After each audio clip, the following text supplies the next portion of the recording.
May 18 is 24 hours of a 365-day calendar set aside for Tamils worldwide to mourn 90,000 of our brethren murdered in the escalation of the 2009 conflict in Mullivaikal. 2020 marks the 11-year anniversary of this date. Sri Lanka's Tamils and our diaspora worldwide are waiting for renummeration, if you can call it that. In a world that's currently gripped with the recent COVID pandemic, the nationalist Singhala government of Sri Lanka are offered an all-too-easy biochemical weapon where thousands of Tamils will die without a single bullet being fired.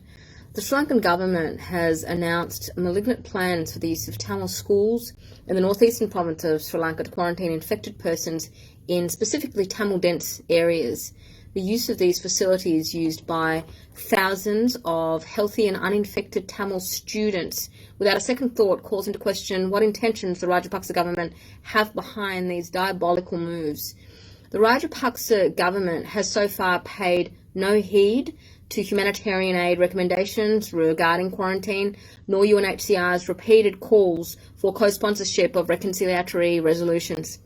The Rajapaksa's government's unilateral withdrawal from Resolution 30/1 is a clear rejection of human rights and accountability and displays total disregard for UNHCR member states and the international community.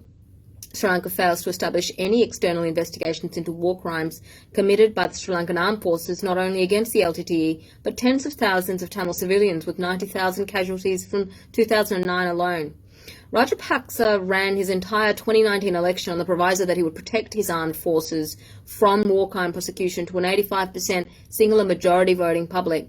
Tamils have had little chance, and the Sirisena 2015 government promised to establish information gathering and judicial mechanisms as agreed with the UNHCR, but consistently failed to deliver on any of its commitments, dragged its feet on implementation, kept seeking from the annual UNHCR sessions more and more time to implement it, and eventually ended up doing nothing.